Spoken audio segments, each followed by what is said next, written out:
do the sex.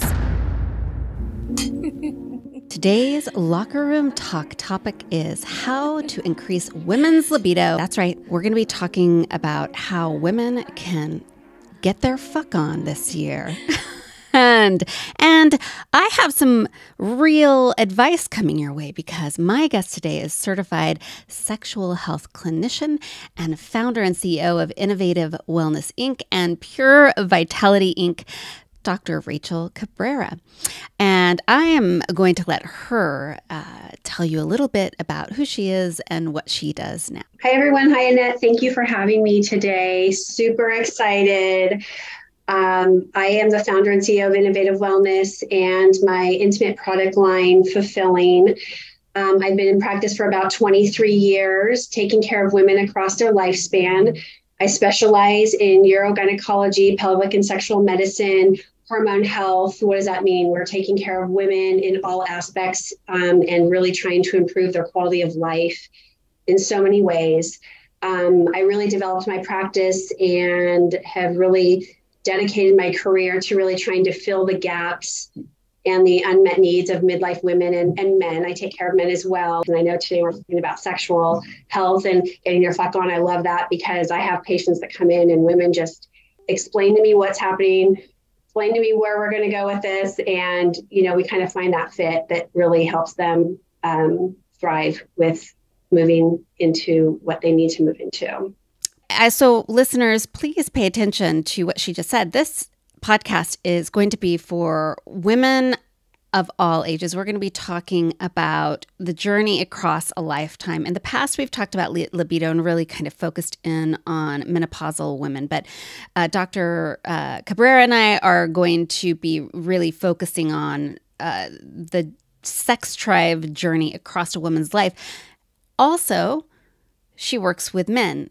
People of all genders, I assume. So this is for everybody to listen to, whether you're listening for yourself or you're listening for your partner. I think this is a really important conversation, especially if you're in a relationship where one or the other of you is struggling with getting in the mood to get it on. My goal in 2023 is to help all my listeners fuck more and fuck better. And I think a big part of that is learning how to cultivate your sex drive. The doctor and I here are having coffee because it's early in the morning. So I said, bring your cup. Hers is more orgasms, please. That's what it says. You can go to my YouTube channel, handle Annette Benedetti, and check us both out. And cheers. Let's talk about sex, doctor. First things first. Dr. Cabreira and I were having a conversation before we launched into this podcast, and I want to retouch on those things for you all. First of all, I think what's most important to talk about is the importance of a woman's sex drive.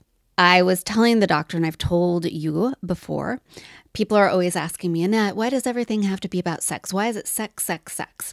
And I always say, I think a woman's sexuality, sex drive, libido is vital to her well-being. It's intrinsic in all aspects of her health.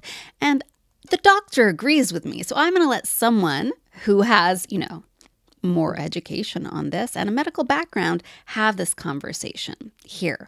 Can you kind of speak to that a little bit? Absolutely. I think that a woman's intimate wellness, whether you want to call it your sex life, how you orgasm, however you want to kind of title that for yourself, whatever you call that for yourself, or however you connect with that to yourself, it all really comes down to your intimate well-being. And I feel like that a woman's intimate well-being is the other heartbeat of her body. When a woman is not feeling sexy or beautiful or connected, or she's having, lack of lubrication, or she's having not great orgasms, or she's, feeling disconnected in her body, it really affects her overall well-being in so many ways. It affects not only her, it can affect relationships, it can affect her quality of life, it can affect her body image, it can affect so many pieces, and we kind of forget that, the mind, body, and spirit is connected. And when it becomes a little disconnected for a lot of different reasons, which I know we're going to talk about today, that it really does impact our quality of life in so many ways. Right. And wouldn't you say then, in a way, what I'm hearing is that a woman's libido, wherever it's at, is almost like a thermometer, taking the temperature for whatever else is going on in her body. I have noticed when my sex drive drops, when it's really low or when it's completely turned off, there's usually something else going wrong in my body, whether it's my mental health or I'm sick or unwell in some way. It's a really good way for me to know I am not in optimal health. Right. And, we have to think about too, there's desire and there's libido. Desire is the take me now, I want you, I'm attracted to you. And the libido is the turning on the engine. It's the revving up. It's the oxygenation, the blood flow, the lubrication.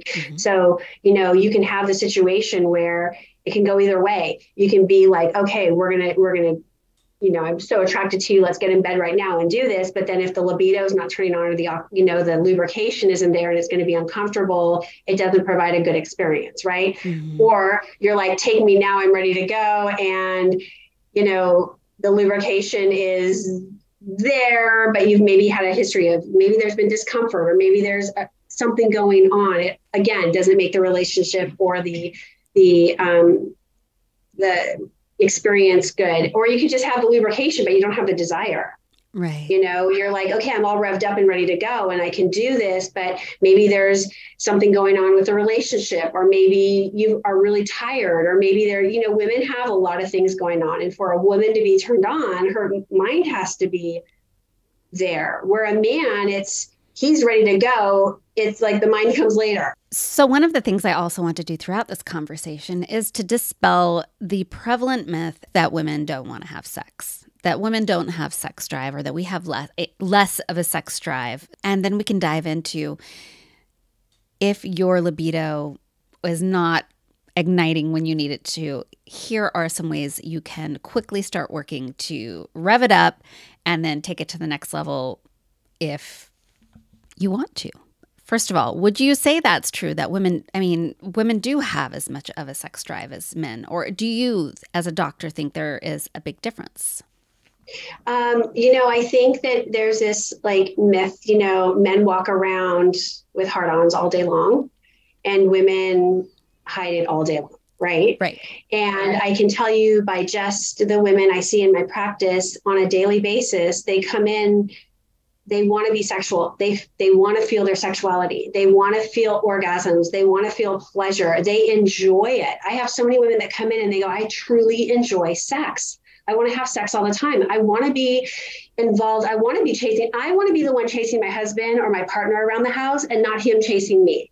Right. And I think for women, it turns off for a lot of different reasons. And for men, it can turn off a lot of different reasons, and it's interesting because in my practice, women will come in and, we'll start having the conversation about how is your libido? When has this changed? How long has this been going on for? And we have a whole bunch of, they talk about a whole bunch of things that have been going on in their life. And it could be years. Like they could say, this started a couple of years ago. They've been suffering with this lack of desire, lack of libido for years. Where men will come in and they'll be like, this started yesterday. And they're like, we need to do something now. We need to fix this. And it's like, oh my Lord. Okay, well, what happened yesterday? Women, it's like, it takes us time to rev up and it takes us time to talk about things. It takes us time to respond to things sometimes. And for women too, we have a lot going on. We are kind of the trunk of many branches, right? We are moms, we're wives, we're partners, we have careers, we have all kinds of stuff going on. And, we get through our day. And at the end of the day, if we're fatigued or if we're our mind is not present with being connected, it really doesn't allow us to turn on in so many ways, where men, it's so much easier for them to turn off and turn on. Right. So it really is something that is different between, both sexes. However, for women, I see that, even though maybe it's not so much in the discussion every day, it's what they feel every day. Right. What would you say is the most common libido killer for women, let's say ages, 18 to 30? For my younger ladies, it might be pelvic pain. They are entering, their sexuality, having new partners, having sex for their first time in their, early teens, moving into their 20s, and it's discomfort, or it's that building a relationship. They're not necessarily with someone that they're really comfortable with yet. They're building and learning relationships. They're learning their bodies. And, as women get into their 30s on, it's busy life. I think it's really that I'm tired. We start becoming disconnected in relationships sometimes. There's communication things going on. But I really feel that most of the conversations for my earlier aged women is really discomfort. But for the most part, for most women, honest to God, the true conversation is I'm fatigued, or I'm just, I have so many things going on. It's that taking that time to kind of relax and engage and turn myself on. Okay. So let's talk about the different ways you address that. The different, quote, prescriptions that you give them for working on their libido. What is the first thing you go to when you're trying to help a woman start reigniting her sex drive? Right. So if we want to talk about my teenagers in my early 20s, it's really about talking to them specifically about, well, where are you sexually? What has your experiences been? Tell me a little bit about your relationship. Tell me a little bit about your partners. Tell me a little bit about what you're anticipating it to be. Sometimes with the pelvic pain issues, it's really about, fixing the problem. Why are they having pelvic pain? What is that? What is that? And what is causing that? Some of my women too, who are on birth control pills, it can increase vaginal dryness. And so what is happening is their, desire is there and they're wanting to, have sex right now, but the discomfort is there because they have a vaginal dryness. So it's, I'm using more and more lube, or I'm, not feeling, it feels a little uncomfortable. So it kind of, that could kind of alter. And so we address that issue. We will talk about what the problem is. If it's a body image, if they're kind of diving into it for the first time, I kind of coach them through, better ways. Is that maybe using a vibrator, or is, where you can have control, you could kind of stimulate, get the engine revving up, and you have control of it, because sometimes girls are also like, they just want to have sex and penetration and there's not that foreplay. So let's have some foreplay. Let's kind of help you relax and get some of that, revving up going. So sometimes starting with a very simple vibrator can be very helpful to kind of, help turn on the engine. Do you have a favorite sex toy to recommend? I usually will recommend, there's a couple of brands out there.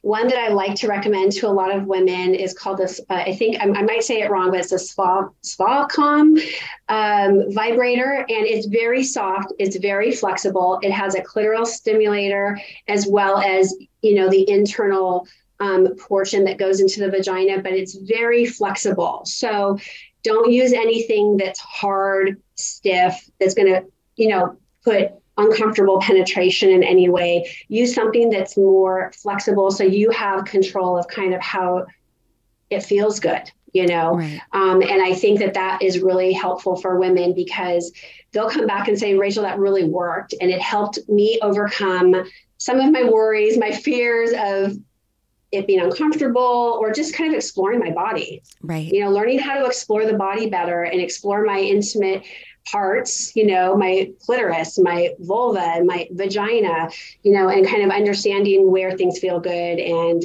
what I enjoy. And moving on from there, it's really based on a lot of hormone stuff. So, when we're teenagers, we're really well lubricated and our hormones are all over the place, and we're chasing like that feeling. Whereas we turn, our mid 30s on, that becomes a little on the opposite end. So then we're dealing with, let's check your hormones. Let's understand what those hormones are doing and how they're fluctuating and where the gaps are. And also, from 30 on, we're also talking about, there's a lot of women who are becoming new moms and they're in their careers and their, the lifestyle. What is their diet like? What is their movement like? What is their sleep like? So we're looking at all of those pieces as well, and then addressing where those gaps are and where we need to improve. Yeah. So what I want to do now is start talking about each of those things. Like, we are going to go through them point by point. So when my listeners get to the end of this podcast, they are going to have some literal takeaways. They're like, I'm going to try this, this, and this. So let's start with hormone therapy. A lot of women hear, you should get your hormones checked. I'm going to tell you my experience with that really quick. I am going through perimenopause. The first thing I did is it got intense for me was I went to my OBGYN and I said, hey, can I get my hormones checked? I'm gaining weight. I'm not going to bore you with the list of symptoms. And my OBGYN looked at me and said, oh, we don't do that because your hormones change from day to day and that's not going to tell us much. I went to another OBGYN. The exact same thing happened to me again. And I'm thinking to myself, I'm hearing and reading about all of this hormone therapy. Get your hormones checked, especially if you're having weight gain and fatigue. And I go to my doctors and my doctors scoff at it. So obviously, you're a doctor. You have just said that this is hormone therapy is a thing. Can you talk to my listeners about what that looks like and how they can get it done? Absolutely. So, and at the number one thing is we're born with these hormones. Okay. And from the minute we're born, and I like to push it to our 40s, our hormones are raging. They're up and down, they're fluctuating. Our body's constantly recruiting, estrogen, progesterone, testosterone to be made. And they statistically, they say from 35 on, hormones start to slowly decrease to the point where eventually no period for a year. Welcome to the next adventure of your life. Now you're in menopause. That 40 to no period for a year time frame for a woman, I have to say, I call it the gray zone. It is the most challenging time for a woman because hormones are still happening, but they're decreasing at lower levels. So you're feeling more symptomatic, right? Like for you, example, you're feeling, it's more difficult sleeping or, I can't get this weight off. I can't move the scale. I'm eating healthy. I'm exercising, foggy head. There's so many things. The decreased libido, lack of lubrication by far is the first thing that most women will experience. But what I can tell you, number one, is estrogen has about 400 jobs in the body. Progesterone has about 350 jobs in the body. Testosterone gets ignored a lot because people think, oh, testosterone is just a man's hormone. Absolutely not. It is a very vital hormone that women need as well. But also when we're looking at hormones, we're not just talking about progesterone, estrogen, testosterone. We're also talking about cortisol. We're talking about thyroid. We're talking about insulin. We're talking about, vitamin levels, gut health. There's so many pieces to the puzzle that we have to really look at. And so when I see my patient for the first time and we're talking about hormone health, the first thing I talk about is, okay, what are your symptoms? What's happening? What's not happening? So we can really kind of figure out not only subjectively what they're feeling and where we need to kind of focus in on, but also then we discuss what hormone testing looks like. So hormone testing, I do 24-hour urine as the first step for women. And really what it is it's very comprehensive, very detailed information that breaks down your progesterone, your estrogens, testosterone, and cortisol. And it not only tells me what's going in and going out, but it also tells me how it's being utilized in the body and how it's being excreted. So it gives me a lot of information to tell me how these hormones are all working together and how they're also breaking down. Because what we want to look at is your body's making estrogen. Here's the amount that it's making. but as it's, it utilizes what it needs, but then it'll have some excess and that needs to be excreted in the body. If your body's not, excreting it correctly or efficiently, then it can increase your risk for, breast cancer, so I want to know the details of how these hormones are working in your body. So once we get the labs together and we look at the overall profile, then we figure out where those gaps are and where we can conservatively, treat you and, what hormones we need to give you. What do you prescribe? So, depending on what's low. So let's just say all of it's low. I can tell you that 50% of my labs that come back will say like below detected limits. And I was like, whoa, this puts a language to their symptoms. This is why you're feeling so crappy. So if it's progesterone, I prescribe pure progesterone, the capsule. The benefits of treating with progesterone when your progesterone is low is a few things. It helps with bone mineralization. It helps with upregulating and downregulating your estrogen. So it helps that function and that fluctuation be supported.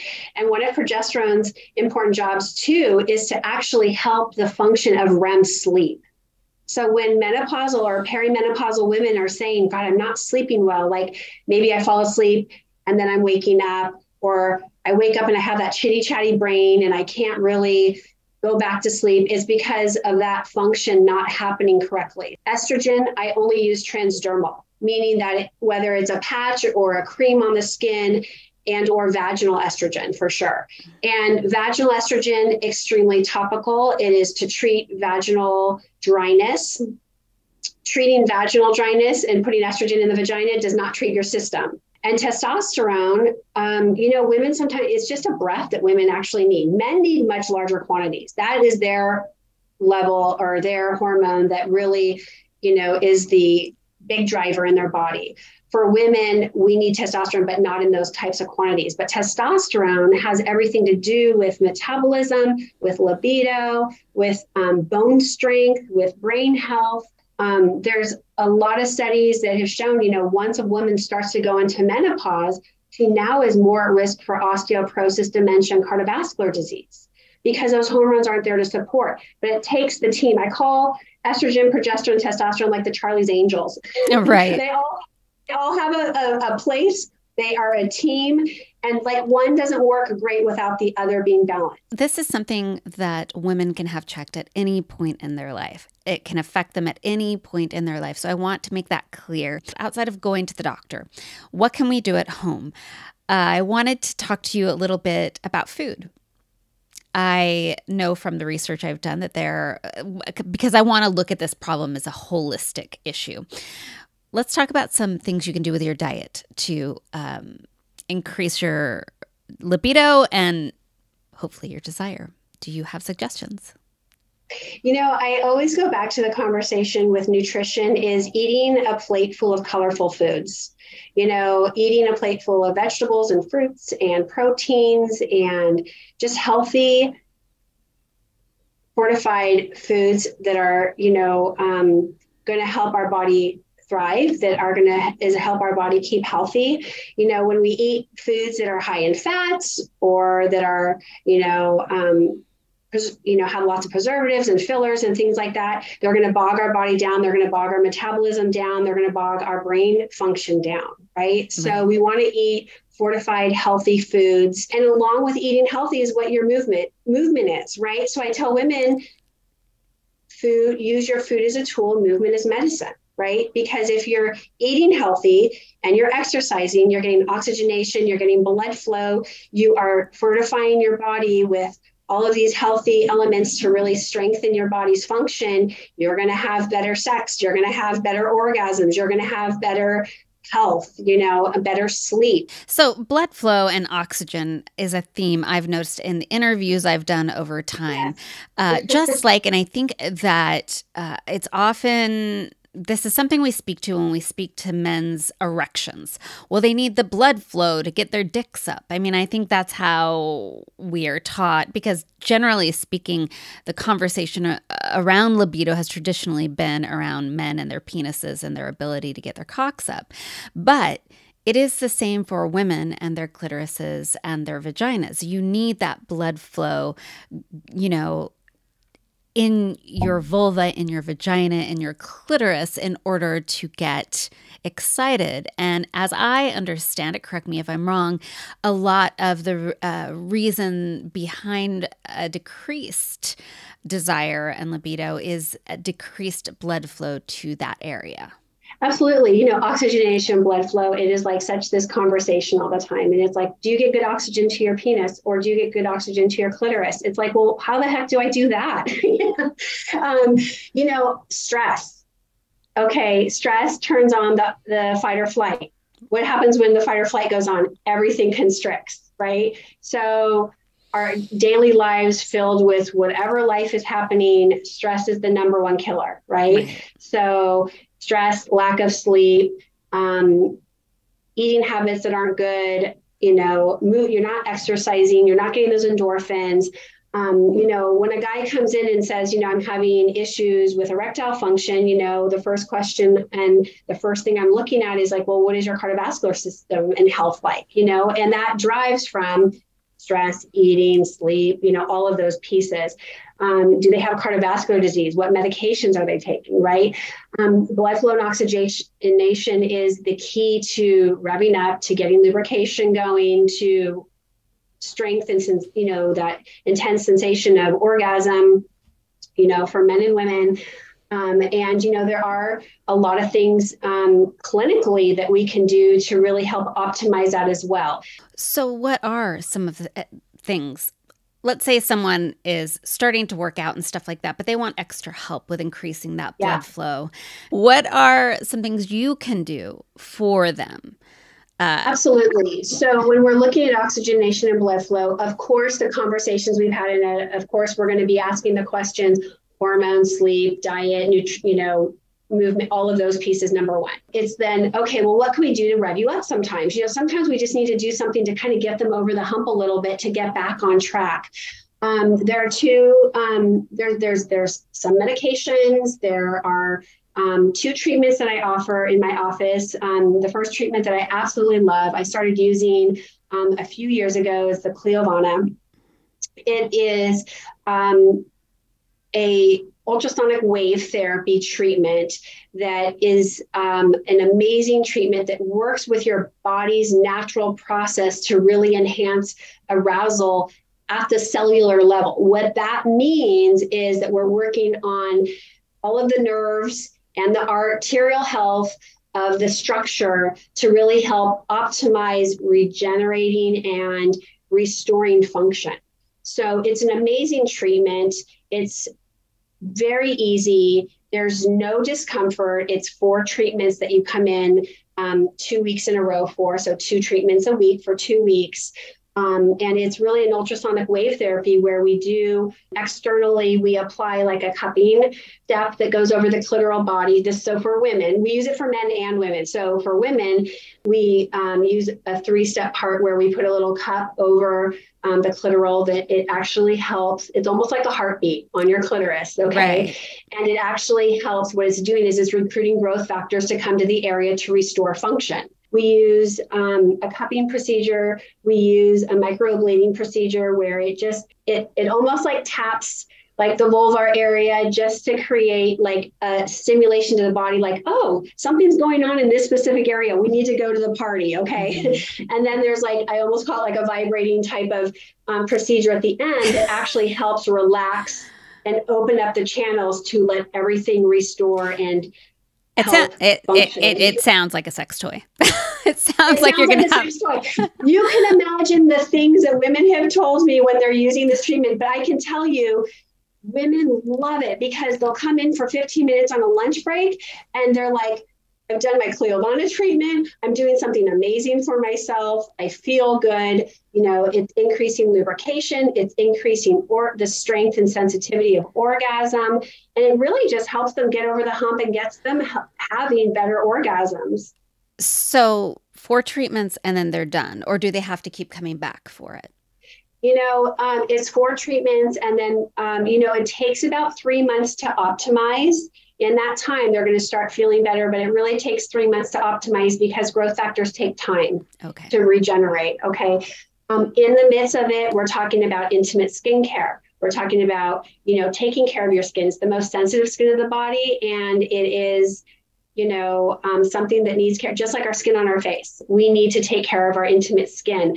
I think it's by your early 30s, and particularly 5 years after of menopause, your skin loses about 30% of its collagen. So we want to replenish that as best as possible, because if you're having thin, dry skin, we want to replenish that as well. So Cliovana is getting the internal. We can use a moisturizer as well. Sometimes women need a little vaginal estrogen, to kind of help the intimate mucosa in the vagina. So there's sometimes it's not like one thing is a magic wand necessarily. It's kind of a treatment protocol that we put together so they really can optimize this as they're, as this is working. So Cliovana, I want everybody to put that in their brain and start considering it. And that is something you can use at any age range. It's not just for menopausal women. Also, vaginal skincare. This is something that has only been introduced to me this year. And it's been mind-blowing to me. And it's insane to me that we haven't been talking about. I put a lot of effort into my skincare routine. And I get compliments. Anyone who touches me is like, how is your skin that soft and healthy? I put a lot of effort into it. I never once considered the fact, and this is insane, that I would need to do the same skincare to my vaginal and vulva area. And there are products out there for that. But I do feel like that's a whole conversation in and of itself. And because we don't have time for the full conversation, can you just throw out maybe some, and you did kind of, but sum up vaginal skincare? What are some products that people listening to this podcast could start thinking about or looking into? Absolutely. So about 5 years ago, after years of taking care of women, life stories, life experiences, the conversation is my skin's dry and it hurts. Sometimes I can't even put underwear on. And our intimate skin is our most sensitive skin of our body. And as we age, just like I said, it loses the collagen, it loses elasticity, it loses that, it loses the plumpness. We're supposed to have wrinkles in our vagina. Yes. But just like our face, you get, everyone worries about lines in their face and losing the plumpness in your face. That's happening in your vagina, folks. Your vagina. And so, when we also talk about, it's the vulva, it's the clitoral, all of that that's all covered by intimate skin. And that's what protects our body from environment, right? With that being said, there's glides. There are a million lubes on the market. Okay. Lube is for glide. It's like putting the Band-Aid on and then ripping it off. It doesn't do anything to really therapeutically support the skin. Right. So a few years ago, I really became frustrated because there was this lack in the industry of finding a great product. And so I actually invented a product. And what I invented it with is it's a water serum. It is powered by peptides. So it has the growth factors and the ability to help increase collagen, increase hydration, and hold moisture in the skin. So it's something that you can apply daily as an intimate moisturizer. So I have women apply it daily, just like they would do it on their face. I do it, do this on your vulva, and you can apply it at the entrance of the vagina, everywhere, daily down there. What is it called? So listeners, I want to preface this with, I actually had no idea. Somehow, and I did read through all of your information. I had no idea that you had created this. So this is really exciting. You are finding this out at the same time as I'm finding it out. I have looked into and learned about other products, but this is unique. I have not yet. This is the first product I've heard of with peptides. So what is the name of your product? It's Fulfilling. Fulfilling. Okay. Fulfilling. So it with an E-N-E at the end, because we just, it's fulfilling your quality of life. I really had to find something that therapeutically treated women. And it's been a journey. I originally just made it for patients in my practice, but as it came out, it's not just what they needed, it's what they were waiting for, So it's been really It's really been a journey, but it works really well. It's been clinically studied. It's a patent formulation. I'll send one to you, Annette. You need to use it. Please. But, the product is multi-use. You use it daily as a vulvar moisturizer. You can use it before, during, and after intercourse. You can use it after shaving or waxing or anytime the skin feels compromised. So it's really a multi-use product. Now, I want to speak to supplements. I know women are constantly hearing about being bombarded with supplements for increasing the libido. Mm-hmm. Are there any that you suggest?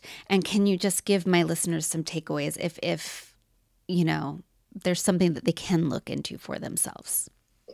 I always recommend a great multivitamin for women that is fortified with B complexes. One of B complexes' most important jobs is to help the conversion in the gut to convert nutrients into healthy energy for the body. So a multivitamin that has good B complexes, that has some magnesium, that has antioxidants, that has vitamin E. Vitamin D is huge. So I can tell you that I can't remember the statistic, Annette, but it's like over 50% of the population is low in vitamin D. Mm-hmm. Vitamin D has everything to do with a little bit of everything in our body now that we're finding, right? Over the years, they've really been studying and they're like, oh my gosh, it's linked to vitamin D. It's linked to vitamin D. Vitamin D has everything to do with bone health, brain health, cardiovascular health, immune health. Huge on our immune. Okay, if our immune's a little down and we're feeling sluggish, we're not feeling vibrant, right? So vitamin D is really important. Antioxidants, CoQ10. There's been a lot of talk about glutathione. It's one of those are like two most powerful antioxidants in the body that help with conversion, that help with support, that help with protection in so many ways of our health. So there's lots of, things out there that we can take. And if you want to take a takeaway, a really good multivitamin is a key thing. Do you have a favorite multivitamin for women? I actually do. I have it's called Ultimate Multi, which has the B complexes, the antioxidants, the vitamin D, a little mag, a pure vitamin E, and some other good ingredients. Are there any other supplements that you can think of off the bat that you would recommend? DHEA has become kind of a bigger supplement out there. And I tell people it is a hormone and you do have to be careful. Like maybe you don't need it, So this is kind of one of those things where there's so many supplements out there and it's like, it's going to make you a new woman or it's going to make you a new man, but does your body really need it? You got to be kind of careful with it. But DHEA in a very low dose, I think would be helpful for a lot of people. Again, there's some contraindications. Check with your provider, your healthcare provider before starting some of these things, just because we want to make sure you're healthy. If you're pregnant or if you have a history of cancer or things like that, those are things to watch out for.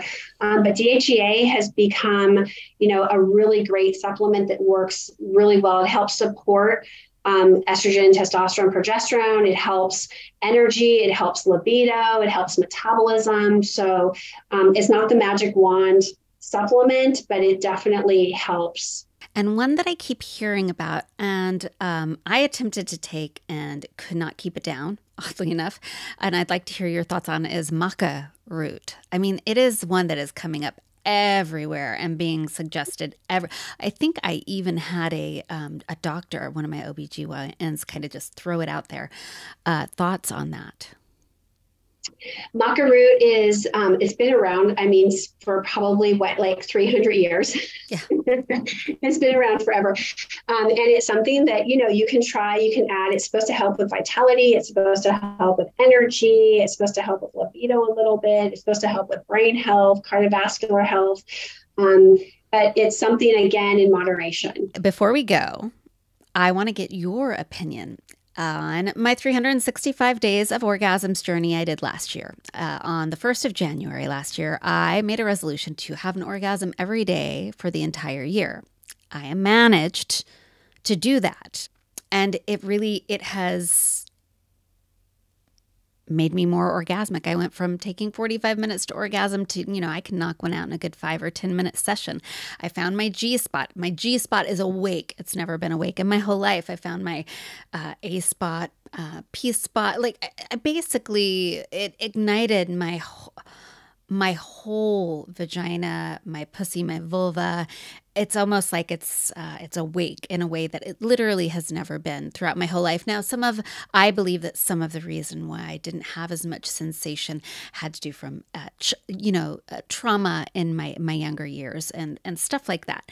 But I am curious, as a doctor, do you feel that there's any maybe medical significance to that? Is there something to having done that for myself every day that could have helped increase my libido, my pleasure, my ability to orgasm? So we know that orgasms, we call it increases oxytocin. And oxytocin, I call it the love hormone. I mean, it's that stimulation, it's those endorphins that are flying, and, orgasms just in themselves have so many health benefits. It helps increase estrogen. It helps, everything from, when we're talking about oxygenation and blood flow, it helps decrease cardiovascular risk. It helps skin health. It helps improve, emotional well-being, increase happiness, feeling closer to yourself, to your partner. It has so many pieces to so many things in your life. And, not only starting with you first, but also just in general, of things that, lifestyle for you. It helps even with metabolism. Yeah. How many calories do you think it burns when you have an orgasm? How many? It helps you sleep better. We can put a number to that. We can put any number we want to that, I think. Right. Depending. But it helps the sleep, those endorphins and all of that, oxytocin that's going on in your body. It even helps. And if you're getting good sleep, you're having more energy to have more sex. Yeah. See, it's interesting because I've gotten a lot of interesting reactions over the year of people saying, don't you think that's excessive? Or maybe you have an addiction, blah, blah, blah. And I'm like, I feel like an orgasm is the equivalent of a multivitamin each day. It really, from what the research, again, I am not a scientist or a doctor, but from what I was reading and listening to you, it really does have health benefits. Legit. I think it's the other heartbeat of a woman's body. Oh, you just wrapped this up. If it's not beating, you're not alive, right? Yes, so it's perfect. I think you just summed this entire podcast up. Woman's orgasmic life, libido, sex drive is her other heartbeat, and it's one that we need to listen to and care for. And I just appreciate you taking the time to talk to me. I want to sum it up with just a reminder, takeaway when you get off of this podcast, when you are done with it, some things that the doctor has said that you can do if you want to start working on your libido right now. Obviously, if you're struggling, find someone to talk to, find a medical professional to talk to who's really going to listen to you, who isn't going to send you away when you ask to have your hormone levels looked at. And even if you're 20 or 30, your hormones could be off. This is not something that is only for women in their midlife or older women. So go and ask to have them checked. Look at your lifestyle. There are hormone replacement therapies that can happen. There are some supplements, and then there's Cliovana. Find a professional who can offer that. Can you take a moment to tell people where they can find you, where they can find out more information about you, maybe reach out to you if they want to, and then find your products? Absolutely. So my practice is located in Walnut Creek, California. My actual practice name is innovativewellnessinc.com. That's the website you can go to get all of the information of where you could contact me. You can call us directly. We have a live person. My staff is fantastic. They're ready to just start a relationship, start a conversation, and meet your needs wherever those need to be. We also have some, a tele video visit option too. So if you're out of town, the area to commute here, that, we can address that as well and make that available to you. You can actually watch this podcast on my YouTube. I've already given you the handle, Annette Benedetti. You can find me on TikTok, Locker Room Talk Podcast. You can find me on all the socials, Locker Room Talk and Shots on Instagram and Facebook. Join my personal Instagram at Being Benedetti. So until next time, thank you so much for joining me. Get out there, fire up your libido. We all deserve to get our fuck on. So until next time, cheers. I'll see you in the locker room.